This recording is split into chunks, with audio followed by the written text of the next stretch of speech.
Hi guys, welcome back to the Sharpening Skill series. So in the last lecture we saw our first ever competitive programming question, which was the ATM. So now let us go ahead and solve more questions. So let us see the second question, enormous input test. And this question states that the purpose of this problem is to verify whether the method you are using to read input data is sufficiently fast to handle problems branded with the enormous input output warning. You are expected to be able to process at least 2.5 MB of input data per second at the runtime. So CodeChef basically want to test your input output method to check whether it can handle the input output used by the CodeChef test cases. So here the input begins with two positive integer n and k, where n and k both are less than equal to 10 raised to 7. The next n lines of input contain positive integer t1, t of I, not greater than 10 raised to 9 each. So we will be given two inputs, as you can see here, n and k, which are named as n and k. So here n is 7, k is 3, so both are less than 10 raised to 7. And then after that 7 means n lines, next n lines means the next 7 lines will be given 7 positive integers.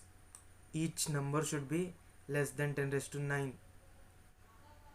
So in the output we have to write a single integer to output denoting how many integers are divisible by k.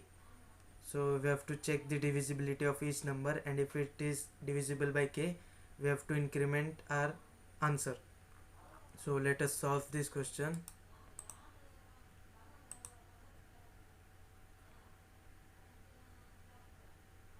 So here CodeChef has pre-written this code for you.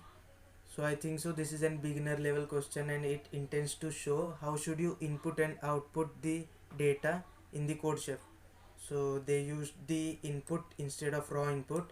Here also you can see that. Note that it's Python 3 code. Here we are using input instead of raw input. You can check on your local machine the version of Python, so you can check the version, and if it is Python 3 then you can use input as the input method and print as the output. So in the input we will get the two values n and k. So they have splitted the input, the basic input, which is 7 space 3, and then split into 7 and 3 using the deeliminator space, and then converted into int using the map function, and map this value to n and k specifically. Means the first value 7 is mapped to n, and the second value, in our case 3, is mapped to k. So now n is 7 and k is 3. So we have taken variable and stored value 0. So it would be an counter which would increment if the number is divisible by k. So here we have used an for loop. So for I in range 7 means the n, this loop will run n times, and then x is the value we are taking from the input and converting into the integer. So we convert the input into integer and store it in the value x. So in the first case we will be getting 1. So now 1 is stored in the x, and if x is x mod k equal to 0 means x is completely divisible by k and doesn't leave any remainder. This is the condition for that, as modulus gives us the remainder and we are equating it to the 0, means remainder is equal to 0.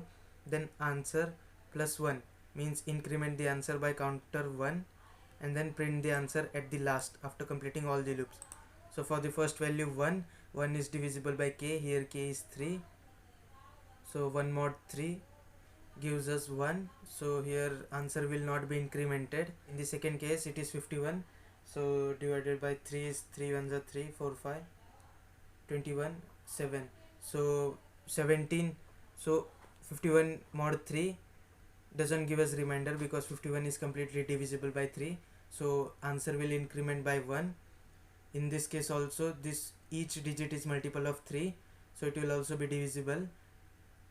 7 will not be divisible, so here answer is 2. After that 9 is divisible, so answer is incremented to 3, and this 999996 is also divisible by 3, so answer will increment to 4, and at last we will get an output as 4. So this was the question, enormous input test. That's all for this video. Let's meet in the next video.